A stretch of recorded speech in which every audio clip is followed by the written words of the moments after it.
अभिषेक केलेला आहे त्याबद्दल आपल्याला सविस्तर देवाच्या वचनातून सुजाता दिदी आज आपल्याशी बोलणार आहे. मी यापुढचा वेळ आमच्या दिदींच्याकडे देतो. त्याने आपल्याला देवाच्या वचनातून बोला. सुजाता दिदी. माझा आवाज क्लिअर येतोय? येस, थँक्यू पिंटू दादा, थँक्यू विशाल तुमच्या प्रार्थनेसाठी. पिंटू दादा यांनी खूप छान काल जे आपण अभ्यास केला त्याचा सारांश, त्याची समरी आपल्यापर्यंत पोहोचवली. देवाचे खरंच आभार. काल आपण एक महत्वाचं वचन मत्ते 17:21 याच्यावर मनन करण्याचा प्रयत्न केला, जी प्रार्थना आणि उपवासाचं किती महत्व आहे. प्रभू येशू ख्रिस्ताने स्वतः ते करून, प्रभू येशू ख्रिस्ताने देखील 40 सैतान त्याची परीक्षा घेण्याआधी जेव्हा अरण्यामध्ये, विल्डरनेसमध्ये प्रभू येशू ख्रिस्ताला आत्म्याने नेलं, तेव्हा त्या प्रभू येशू ख्रिस्ताने अरण्यात, असंही आपण वचन वाचले की तिथे वनपशूमध्ये राहत असताना, सर्व्हाइव्ह करत असताना 40 दिवस आणि 40 रात्र उपवास केला होता. आणि 40 दिवस 40 रात्र उपवास केल्यानंतर जी पहिली अडखळण होतं, जी पहिलं परीक्षा होती, पहिला प्रश्न, पहिलं टेम्पटेशन सैतानाकडून हेच होतं की त्या धोंड्यांना बोल की भाकरी हो. कारण प्रभू येशू ख्रिस्ताला भूक लागलेली होती. 40 दिवस 40 रात्र. कितवे, कदाचित माझ्यासारखी व्यक्ती असती तर पहिल्या दिवसापासून भूक लागली असती, पण आपला प्रभू येशू ख्रिस्त पूर्ण मनुष्य, पूर्ण देव होता. पहिल्या दिवसापासून भूक लागली, दुसऱ्या दिवसापासून लागली आपल्याला माहिती नाही, पण जेव्हा सैतान त्याची परीक्षा घ्यायला आला तेव्हा तो भुकेला असतानाही त्याने त्या परीक्षेचं उत्तर अगदी चांगलं दिलं. शास्त्रलेखाद्वारे जे वचनामध्ये आहे की मनुष्य केवळ भाकरीने नव्हे तर परमेश्वराच्या मुखातून निघणाऱ्या वचनाने, निघणाऱ्या शब्दाने जगेल. आणि प्रभू येशू ख्रिस्त जसा बोलला तसा जगला.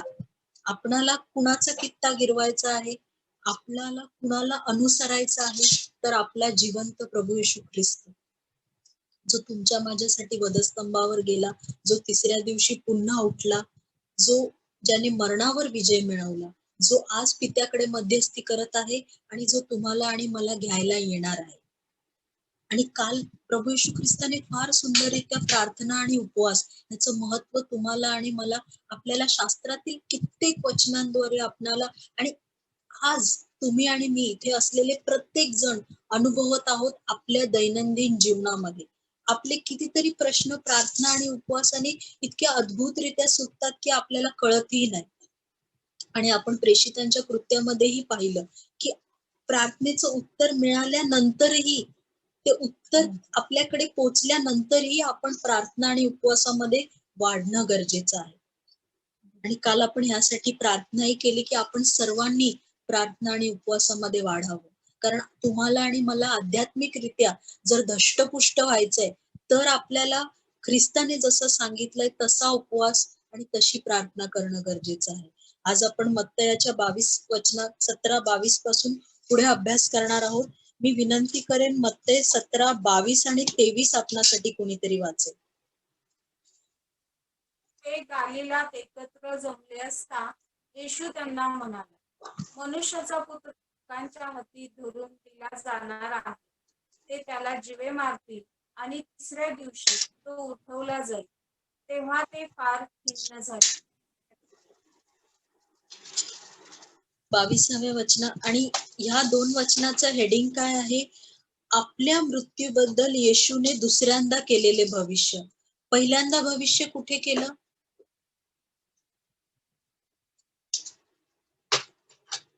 आपण अभ्यास केलाय प्रियांनो. कधी केलं प्रभू येशू ख्रिस्ताने पहिल्यांदा भविष्य?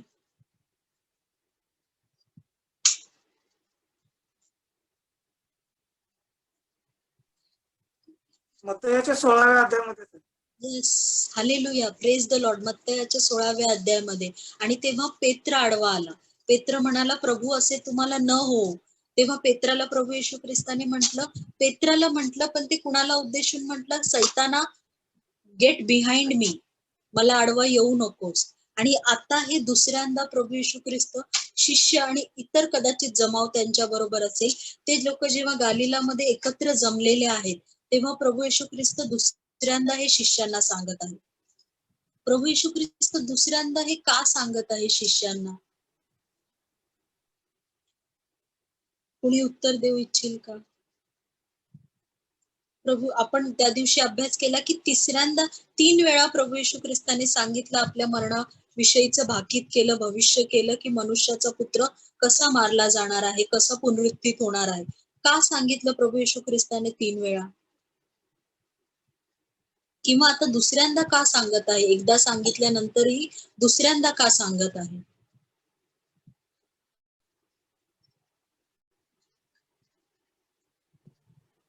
कोणीही आपणापैकी उत्तर देऊ शकेल.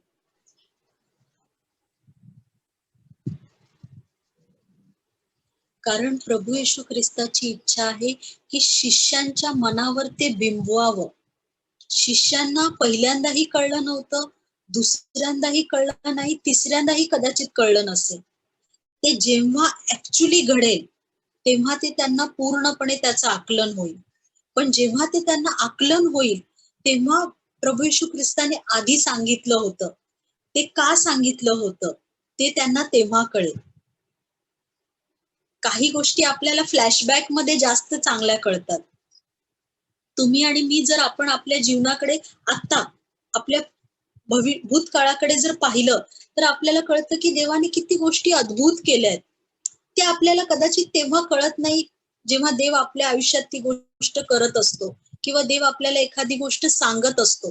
पण जेव्हा ती घडून जाते तेव्हा जेव्हा आपण मागे बघून ती गोष्ट आठवतो किंवा त्याचा अनुभव घेतो तेव्हा आपल्याला कळतं की देवाची कृपा किती महान आहे. तेव्हा देवाचं गौरव त्याच्यामध्ये प्रगट होतं प्रियानो. म्हणून प्रभू येशू ख्रिस्त शिष्यांना आधीच सांगत आहे की काय होणार आहे.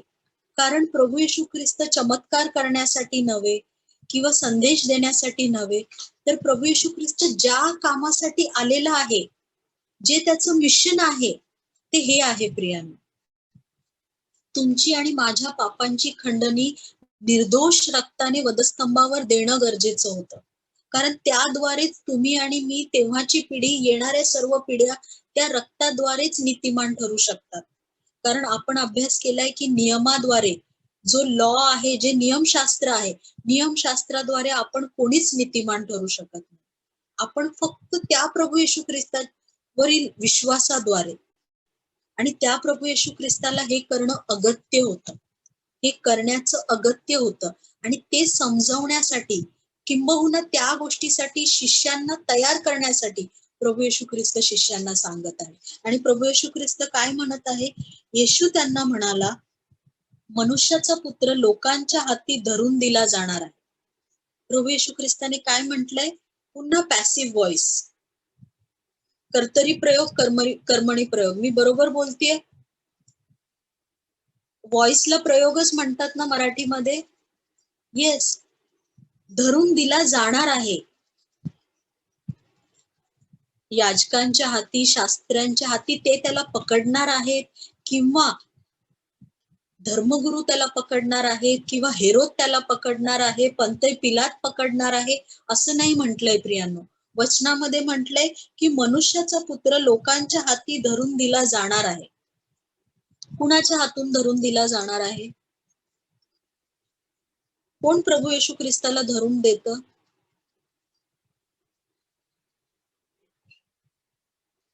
कोणी धरून दिलं? शिष्यांपैकी कोणी धरून दिलं? येस, यहुदा इस्करियोत. यहुदा इस्करियोत प्रभू येशू ख्रिस्ताला धरून देतो. पण ही कुणाची योजना आहे? आपण मागच्या वचनामध्ये अभ्यास केला. ही कुणाची योजना आहे? की प्रभू, येस, देवाची योजना आहे. Praise the lord. परमेश्वराची योजना आहे की माझा एकुलता एक पुत्र धरून दिला जावा. आणि काय व्हावं पुढे? ते त्याला जिवे मारतील आणि तिसऱ्या दिवशी तो उठविला जाईल. तिसऱ्या दिवशी तो उठविला जाईल. तिसऱ्या दिवशीच का उठविला जाईल? मी विनंती करेन की उत्पत्ती याचा 22 अध्याय आपणासाठी कोणी काढेल. उत्पत्ती 22 2रं आणि 4थं वचन कोणीतरी वाचा.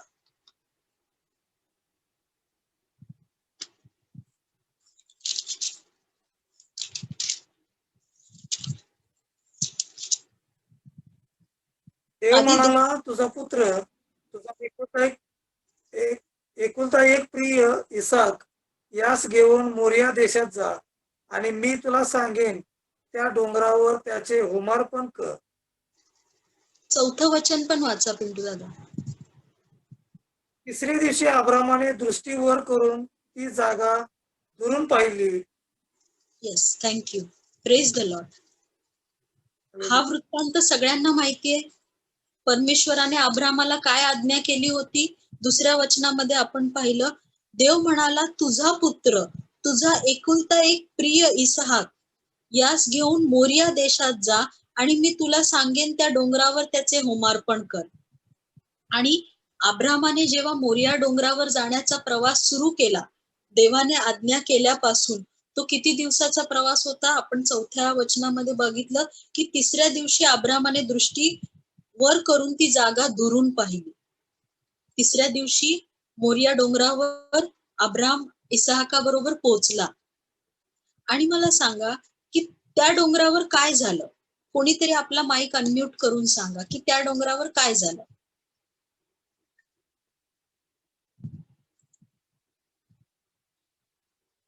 इसहाकाचं अर्पण झालं का? काय झालं? त्या ठिकाणी परमेश्वराने अर्पणासाठी कोपरा तयार ठेवला होता. Yes, hallelujah. आणि त्या जागेला अब्रामाने काय नाव दिलं?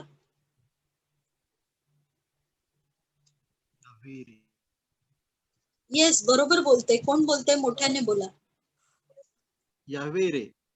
यावे इरे, पाहून देणारा, परमेश्वर पाहून देणारा. आणि ते कार्य आता इकडे नवीन करारात पूर्ण होतंय. तुमची आणि माझी पापे पाहून त्याने परमेश्वराने आपला एकुलता एक पुत्र दिला. अब्रामाला देवाने, इकडे लक्षात घेऊया प्रियांनो, जेव्हा अब्राम इसहाकाला घेऊन जातोय तेव्हा इसहाक एकुलता एक पुत्र एकटाच होता का अब्रामाचा? का अब्रामाला तेव्हा 2 पुत्र होते? एकच होता. एकटाच होता की अजून एक पुत्र होता? अजून एक होता. अजून एक होता अब्रामाला, इश्माईल, जो अब्रामाने मनुष्य बुद्धीने, जे सारेने सांगितल्यावर हागारेपासून झालेला अब्रामाचा पुत्र इसहाक होता मोठा. आणि दुसरा पुत्र इसहाक होता जो वचन दिलेलं, ज्याच्याविषयी परमेश्वराने त्याला वचन दिलेलं, ज्याच्यापासून मी तुझी संतती वाळू एवढी करेन, ते वचन दिलेला. पण इथे परमेश्वर काय म्हणत आहे? परमेश्वराने वचनामध्ये म्हटलंय, तुझा पुत्र, तुझा एकुलता एक पुत्र, तुझा प्रिय इसहाक, याला घेऊन जा. पण अब्रामाचा विश्वास, अब्राम परमेश्वरावर किती विश्वसनीय आहे. आणि ह्या त्याच्या कृत्याद्वारे अब्राम काय ठरला? काय ठरला प्रियांनो? नीतिमान ठरला. नीतिमान ठरला. हालेलुया. आणि प्रभू येशू ख्रिस्तावरील विश्वासाने आपण अब्रामाचे वंशज ठरतो, आपण अब्रामाची संतान ठरतो. आणि त्यावेळी ते कृत्य, तो होम बली, तो निर्दोष कोकरा, ज्या परमेश्वराने अब्रामाला सांगितलेलं की तू तुझ्या पुत्राला, वचनामध्ये काय म्हटलंय? मी पुन्हा एकदा ते वचन वाचते. तुझा एकुलता एक प्रिय इसहाक यास घेऊन मोरिया देशात जा आणि मी तुला सांगेन त्या डोंगरावर त्याचे होमार्पण कर. त्या डोंगरावर त्याचे होमार्पण कर. पण काय झालं?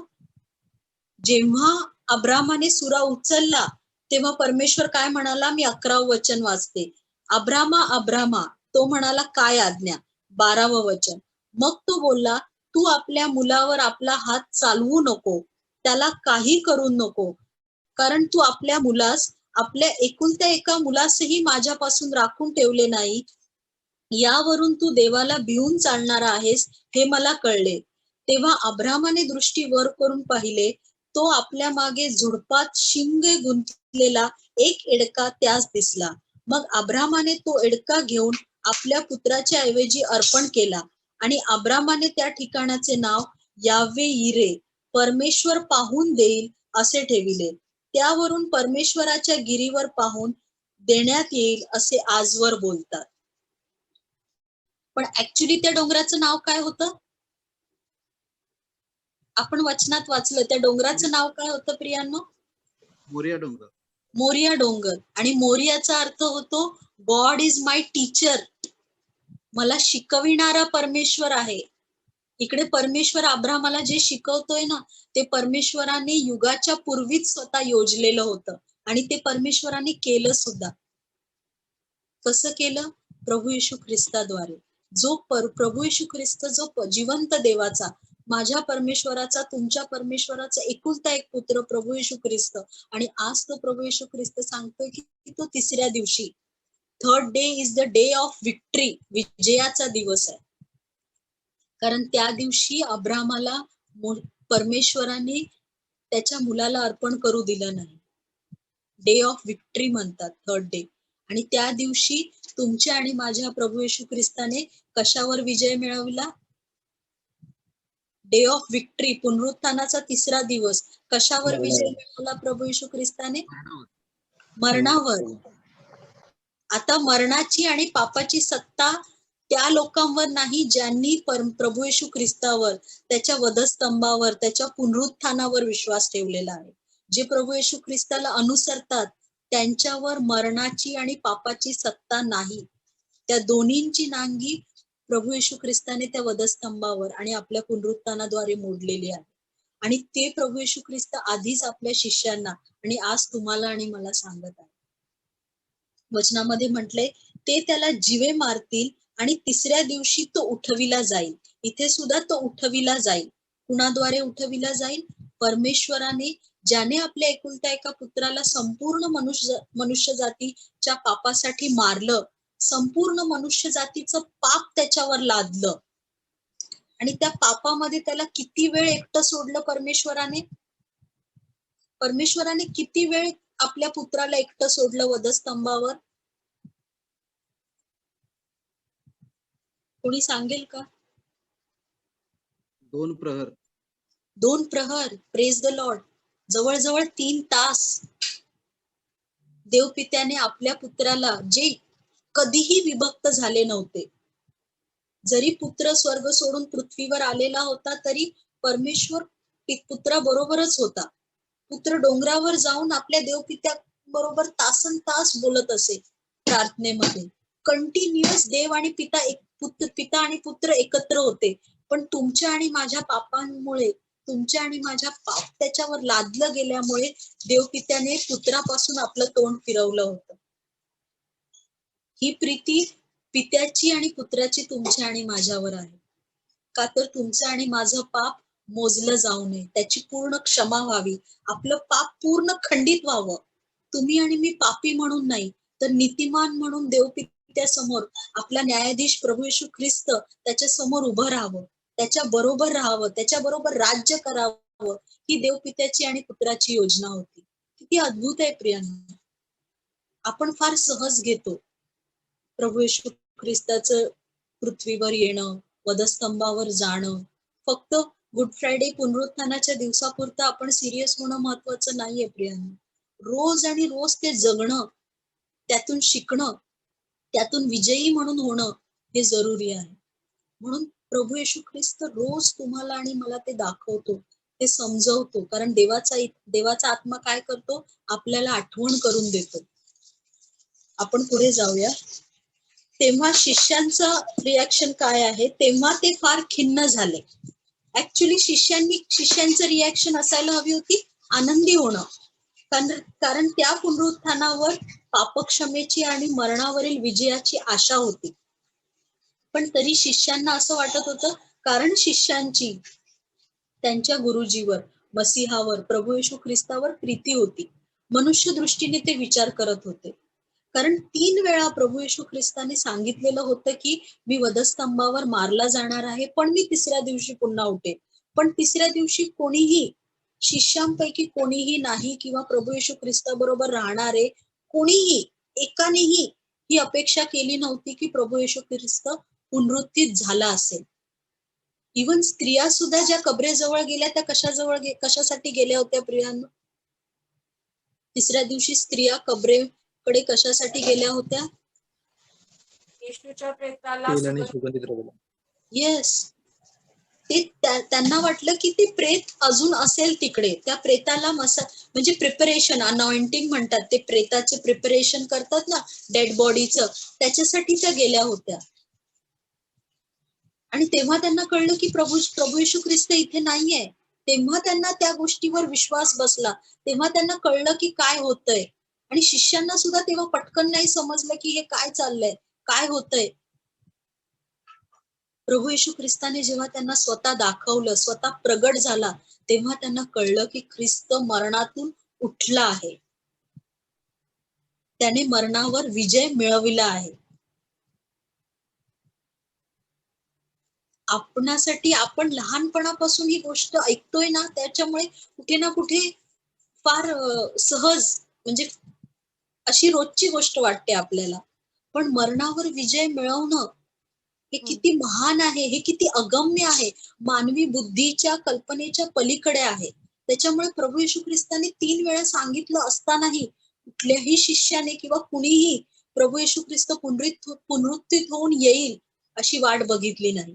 ते आताही खिन्न झाले, ते प्रभू येशू ख्रिस्ताच्या मृत्यूनंतरही खिन्न होऊन एका घरामध्ये, एका खोलीमध्ये स्वतःला बंद करून बसले होते.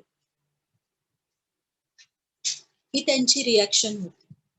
पण जेव्हा त्यांना कळलं की प्रभू येशू ख्रिस्त पुनरुत्थित झाला आणि त्यांना तो प्रगट झाला, त्यानंतर त्यांनी काय काय केलं त्याचा अभ्यास आपण पुढे करणारच आहोत. आणि हालेलुया, त्याच्यामुळे आज तुम्ही आणि मी इथे बसलेलो आहोत. ही परमेश्वराची, आपल्या देवपित्याची युगाच्या सुरुवातीपासूनची तुमच्या आणि माझ्यासाठीची योजना होती. तुमचं आणि माझी घडण आपल्या आईच्या उदरात होण्यापूर्वीच देवाने तुमचं आणि माझं नाव लिहिलेलं आहे. प्रिया, किती महान आहे. आज कित्येक लोकांना ही गोष्ट माहीतच नाहीये की प्रभू येशू ख्रिस्त कोण आहे. अजूनही जगामध्ये काही असे लोक आहेत की ज्यांना प्रभू येशू ख्रिस्त कोण आहे, त्याने काय केलं, काहींना माहितीये की हा प्रभू येशू ख्रिस्त एक चांगला माणूस होता, तो एक चांगला संत होता, तो एक संदेष्टा होता. पण प्रभू येशू ख्रिस्त देवपुत्र होता, त्याने काय केलं तो अजूनही आजही आमच्या बरोबर आहे, हे कित्येक लोकांना माहित नाही. आज तुम्ही आणि मी इतके आशीर्वादित आहोत की आज आपण ख्रिस्ताबरोबर रोज आणि रोज चालतोय. आज रोज आम्ही त्याचं शरीर आणि त्याचं रक्त ग्रहण करतोय. ते आपल्याला पोषण देते, ते आपल्याला पापापासून वाचवते, कारण ते रक्त आज तुम्ही आणि मी आपल्यावर घेतलंय. म्हणून सर्व दुष्टाई, सर्व पापांपासून ते आपलं संरक्षण करते. ही फार अद्भुत गोष्ट आहे प्रियांनो. आपण वचनामध्ये पुढे जाऊया. मी विनंती करेन की मत्तयाचा 17वा अध्याय 24 ते 27 वचन आपणासाठी कोणीतरी वाचेल. नंतर ते कफरनाहूमात आल्यावर मंदिरपट्टीचा रुपया वसूल करणारे पेत्राकडे येऊन म्हणाले, तुमचा गुरु मंदिराच्या पट्टीचा रुपया देत नाही काय? त्याने म्हटले, हो देतात. मग पेत्र घरात आल्यावर तो बोलण्याच्या अगोदर येशू म्हणाला, शिमोना, तुला काय वाटते, पृथ्वीवरील राजे जकात किंवा पट्टी कोणापासून घेतात, स्वतःच्या मुलापासून की परक्यापासून? परक्यापासून असे त्याने म्हटल्यावर येशू त्याला म्हणाला, तर मुले मोकळी आहेत, तथापि आपण त्यांना अडथळा आणू नये म्हणून तू जाऊन समुद्रात गळ टाक आणि पहिल्याने वर येईल तो मासा धरून त्याचे तोंड उघड, म्हणजे तुला 2 रुपयाचे नाणे सापडेल. ते घेऊन माझ्याबद्दल व तुझ्याबद्दल त्यांना दे. Hallelujah. Hallelujah, praise the lord. आता पुढे नंतर ते कफरनहूमात आल्यावर मंदिर पट्टीचा रुपया वसूल करणारे पेत्राकडे येऊन म्हणाले. आता ते प्रश्न कसा विचारतात? आवाज क्लिअर येतोय ना? आवाज क्लिअर येतोय का? येतोय आवाज. सतीश जरा सेंट्रली सगळ्यांना mute.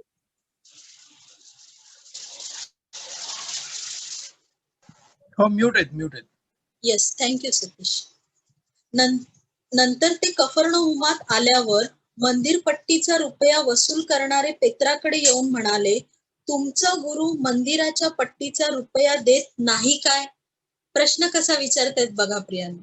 म्हणजे त्यांच्या मनामध्ये आपण म्हणतो ना प्रेज्युडाइज्ड माइंड, म्हणजे आधीच एखाद्या विषयी एखादा भ्रम करणे किंवा असा विचार करणे की हा नसेलच देत, म्हणून आपण म्हणतो ना हा नाही करत का, असं हा नाही देत का. म्हणून ते कसा प्रश्न विचारतायत की तुमचे गुरुजी मंदिराच्या पट्टीचा रुपया देत नाही काय? तेव्हा पेत्राने काय उत्तर दिलं बघा, खूप सुंदर आहे. त्याने म्हटले, हो देतात. मी इंग्लिशमध्ये हे वचन वाचते. 24 आणि 25. When they had come to Capernaum, those who received the temple tax came to Peter and said, "Does your teacher not pay the temple tax?" He said, "Yes." And when he had come to the house, इथे परमेश्वर प्रभू येशू ख्रिस्तासाठी जेव्हा ते लोक temple tax म्हणजे मंदिराचा पट्टीचा पैसा वसूल करणारे पेत्राला विचारतात, तेव्हा पेत्राने काहीच वाद घातला नाही, काहीच बोलला नाही. प्रभू येशू ख्रिस्त देतात का, तुमचे गुरुजी देत नाहीत काय, असा प्रश्न विचारल्यावर त्याने फक्त इंग्लिशमध्ये दिले येस, मराठीमध्ये सुद्धा म्हटलंय हो देतात. मूळ भाषांतरामध्ये सुद्धा एका शब्दात उत्तर आहे, होय देतात. काही वाद घातला नाही, काही बोलला नाही. तुम्हाला आणि मला सुद्धा जर विचारतील की प्रभू येशू ख्रिस्तावर तुम्ही विश्वास ठेवता का, होय ठेवतो. ज्या मूळ भाषांतरामध्ये दिलेला आहे प्रियानो, तिथे तो शब्द फर्मली असा म्हटलेला आहे की त्यापुढे त्या वसूल करणाऱ्या लोकांनी पेत्राला पुढे काहीच विचारलं नाही, कारण त्याने इतक्या अश्युअरली त्यांना सांगितलं, इतक्या खात्रीने त्यांना उत्तर दिलं. आज ती खात्री तुमच्या आणि माझ्या मनात, तुमच्या आणि माझ्या विचारात आणि वागणुकीत आली पाहिजे की खरोखर प्रभू येशू ख्रिस्त जिवंत देवाचा पुत्र होता का, आहे का, तो खरोखर मरणातून उठला का, खरोखर त्याला वधस्तंभावर देण्यात आलं का, खरोखर तो तुम्हाला आणि मला आणि लोकांना, देवाच्या लोकांना घ्यायला येणार आहे का, खरोखर सगळे मनुष्य त्याच्या न्यायासनासमोर उभे राहणार आहेत का. आज तुम्ही आणि मी त्या खात्रीने म्हणू शकतो का हो, की पुढे कोण आपल्याला दुसरा प्रश्न विचारूच शकणार नाही. ती खात्री तुमच्या आणि माझ्या बोलण्यात, तुमच्या आणि माझ्या विश्वासात आणि तुमच्या आणि माझ्या वागणुकीत आहे का.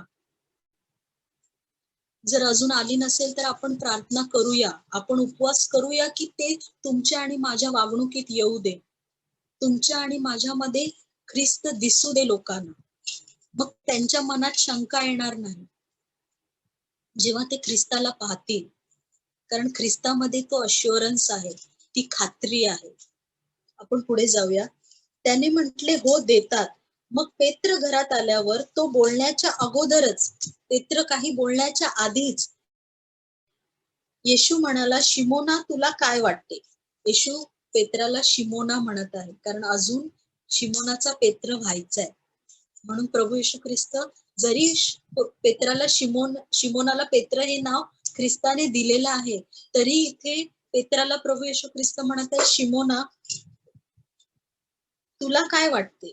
प्रभू येशू ख्रिस्त शिमोनाला प्रश्न विचारत आहे की पृथ्वीवरील राजे जे जकात किंवा पट्टी किंवा कर, सीमा शुल्क जे वसूल करतात, ते कुणाकडून वसूल करतात, स्वतःच्या मुलांपासून की परक्यांपासून.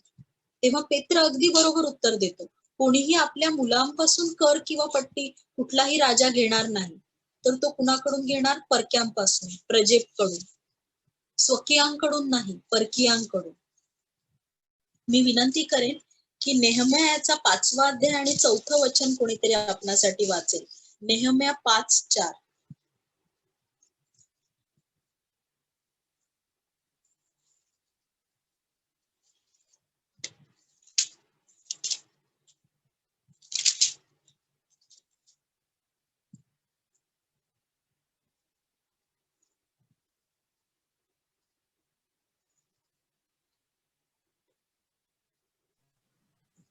दुसरे कित्येक म्हणू लागले की राजाचा कर भरण्यासाठी आमच्या शेतात व द्राक्षाच्या मळावर आम्ही पैसा काढला आहे. त्यावेळी अनेक कर होते, त्यावेळी राजाचा कर. इथे सुद्धा आपण पाहतोय की मंदिराचा कर, आणि मंदिराचा 2 कर दिला जायचा, इव्हन कैसराला सुद्धा आणि मंदिराचा सुद्धा. आता आपण सुद्धा, आज तुम्ही आणि मी, आपण जीएसटी म्हणजे काय देतो प्रियानो, आपण आपला इन्कम टॅक्स भरतो म्हणजे काय देतो, कर देतो. जीएसटी मध्ये तुम्ही जीएसटीच्या बिल मध्ये बघितलं असेल, असं लिहिलेलं असतं CGST SGST, म्हणजे सेंटरची जीएसटी, स्टेटची जीएसटी. आपण आपल्या इन्कम टॅक्स, इन्कम मधलाही कर देतो, आपण ज्या गोष्टी खरेदी करतो त्याचाही कर देतो, आपण रस्ते कधी बांधलेले आहेत त्या बांधकामासाठी सुद्धा आपल्याच निधीमधून पैसा गेलेला आहे, आणि आज आपण रस्त्यांवर देखील टोल भरतो. तो काय आहे, कर आहे. आणि आपल्या मनात प्रश्न येतो की आपण जे अयोग्य रीतीने घेत आहेत त्यांना आपण हा का द्यावा, पण त्यासाठी सुद्धा प्रभू येशू ख्रिस्त तुम्हाला आणि मला कित्ता घालून देत आहे. आपणाला सांगत आहे की आपण काय करावं. आपण पुढच्या वचनात वाचूया. जेव्हा परक्यांपासून, असं 26वे वचन मी वाचते, परक्यांपासून असे त्याने म्हटल्यावर येशू त्याला म्हणाला, तर मुले मोकळी आहेत. मुले कोण आहे? परमेश्वराची मुले तुम्ही आणि मी आहोत. प्रभू येशू ख्रिस्तावरील विश्वासाद्वारे तुम्ही आणि मी आज मोकळे आहोत. कारण आपण ह्या जगाचे नाही, आपण देवाच्या राज्यासाठी निवडलेले लोक आहोत. पण तरीही पुढे काय म्हटलंय? तथापि आपण त्यांना अडथळा आणू नये. आपण जे ह्या जगात जगतायत किंवा ज्यांच्या, कारण आपल्या अधिकारांच्या अधीन राहा ही आपल्या प्रभू येशू ख्रिस्ताची आपल्याला आज्ञा आहे. आणि त्यांना आपण अडखळवू नये म्हणून आपण कर देणं महत्वाचं आहे. म्हणून प्रभू येशू ख्रिस्त सुद्धा त्या काळी कर देत असे. पुढच्या वचनामध्ये अजून डिटेलमध्ये अभ्यास करणार आहोत. जेव्हा शास्त्री आणि परुषी पुन्हा एकदा कर देण्यावरून प्रभू येशू ख्रिस्ताला अडखळविण्याचा प्रयत्न करतात. मी विनंती करेन की पहिले करेन त्याचा 8वा अध्याय आणि 9वं वचन कोणीतरी आपणासाठी वाचेल. 8-9. पहिले करीन 8-9. तरीही तुमची मोकळीक दुर्बलास ठेच लागण्याचे कारण होऊ नये म्हणून जपा. आपणाला जी मोकळीक आहे, आपण प्रभू येशू ख्रिस्तामध्ये फ्री आहोत, स्वतंत्र आहोत. पण आपली मोकळीक ही दुर्बळांस ठेच लागण्याचं कारण बनू नये. कारण ठेच लागण्याचा धोंडा एकच आहे. काय आहे ठेच लागण्याचा धोंडा? आणि अडखळण काय आहे? पाप. सॉरी, कित्येकांस ठेच लागण्याचा धोंडा काय आहे? अडखळण काय आहे? मी विनंती करेन करिन्थेकरास पहिले पत्र याचा 1ला अध्याय आणि 23वे वचन कोणीतरी वाचा. पहिले करिन्थ 1:23.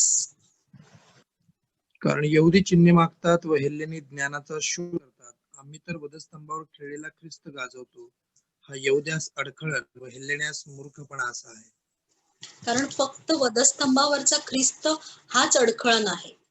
ज्यांनी वधस्तंभावरचा ख्रिस्त समजले नाही तो त्यांच्यासाठी अडखळण आहे. त्याच्या व्यतिरिक्त आपण आपल्या वागणुकीद्वारे कुठलीही गोष्ट इतरांस अडखळण करू नये. कारण प्रभू येशू ख्रिस्त न्याय व्यवस्था, मोशेचे नियमशास्त्र हे रद्द करण्यास किंवा खोडण्यास नव्हे तर पूर्ण करण्यास आला होता. आणि प्रभू येशू ख्रिस्त आपल्या वागणुकीद्वारे, फक्त आपल्या बोलण्याद्वारे नव्हे तर आपल्या वर्तणुकीद्वारे तो पूर्ण करत आहे. त्यानंतर प्रभू येशू ख्रिस्ताने पेत्राला सांगितलं, आपण लक्षात घेऊया की पेत्र कोण आहे? पेत्र स्वतः एक मासेमार आहे. आणि पेत्राला प्रभू येशू ख्रिस्ताने सांगितलं, जा तू गळ टाक. आणि पेत्राने तेव्हा सांगितलं नाही की आता मी कसं जाऊ किंवा आता मासे मिळतील का, काहीही. आता पेत्रामध्ये केवढा आज्ञाधारकपणा आलाय आपण समजून घेऊया प्रियांनो. की पेत्राने लगेच प्रभू येशू ख्रिस्ताने सांगितल्यावर तो गेला.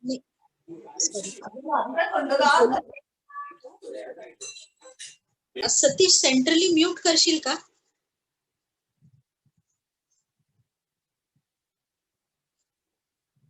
येस.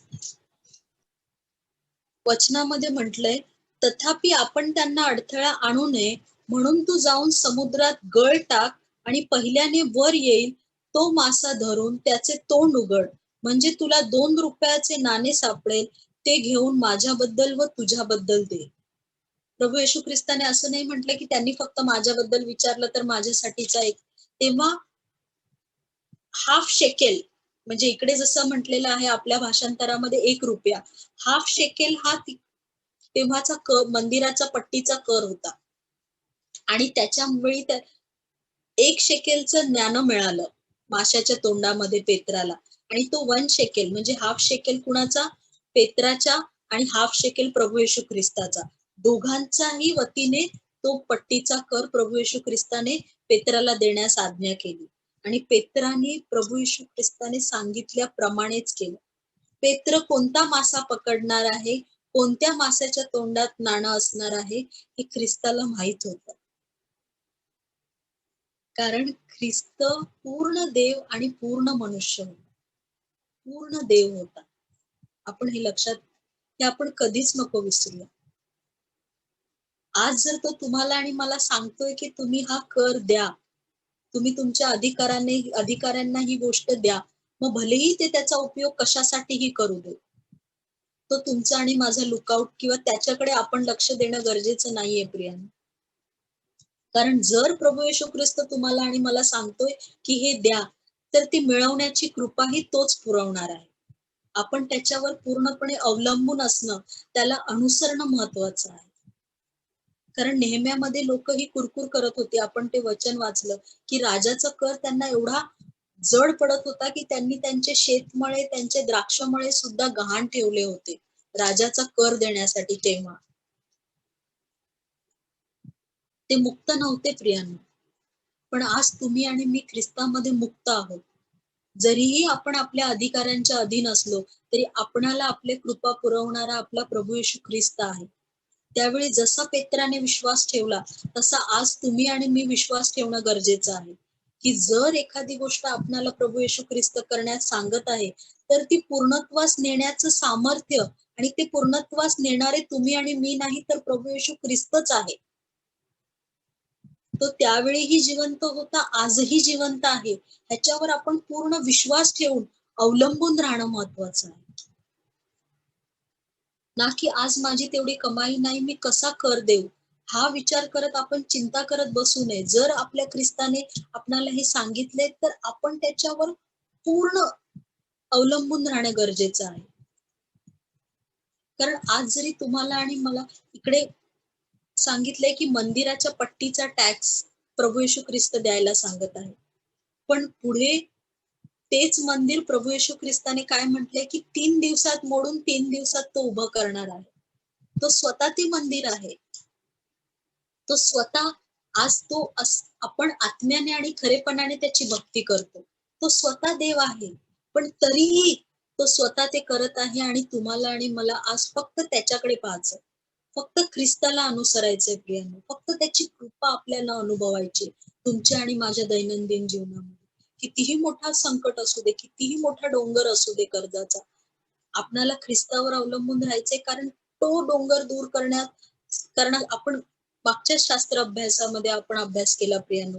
मोहरीच्या दाण्या एवढा विश्वास असेल तर कुठलाही डोंगराला आपण जेव्हा सांगू तो आपल्या समोरून हटून जाईल. जर आपला ख्रिस्तावर तेवढा पूर्ण विश्वास असेल, जर आपण ख्रिस्तावर पूर्णपणे अवलंबून आहोत, तर त्यावेळीही आणि आजही ते करण्यास तो समर्थ आहे.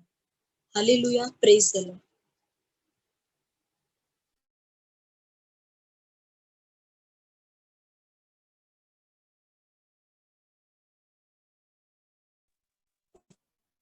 देवाच्या नावाला धन्यवाद देऊया या सुंदरशा वचनाबद्दल. प्रभूकडून आलेलं हे वचन प्रभू आपल्याला समजण्याचं मन सामर्थ्य देऊ करून प्रभूनं त्याच्या दुसऱ्यांदा लोकांना सांगितलेलं आहे वृत्तीबद्दलचं, आणि त्यानंतर करासंदर्भात आणि जे देवाचं आहे ते देवाला, आणि जे कर आहे त्या संदर्भात देखील विशेष प्रकारची फोड सुजाता दीदीने आपल्यासाठी केलेली आहे. हे सर्व वचन देवादित करो ही आपण प्रार्थना करूया. यावेळेस आपण शेवटच्या प्रार्थनेकडे जाणार आहोत, आणि शेवटची प्रार्थना आपल्यामध्ये आमचे बंधू संदेश समुद्रे आहेत, ते आपल्यासाठी प्रार्थना करणार आहेत. तर पूर्वी कुणाच्या काही प्रार्थना विनंती असतील तर त्यांनी संदेश समुद्रे यांच्याकडे सादर कराव्या, म्हणजे आपल्याला त्या देवासमोर सादर करता येतील. आजची प्रार्थना आपल्यासाठी संदेश समुद्रे करणार आहेत. संदेश हा, बोला.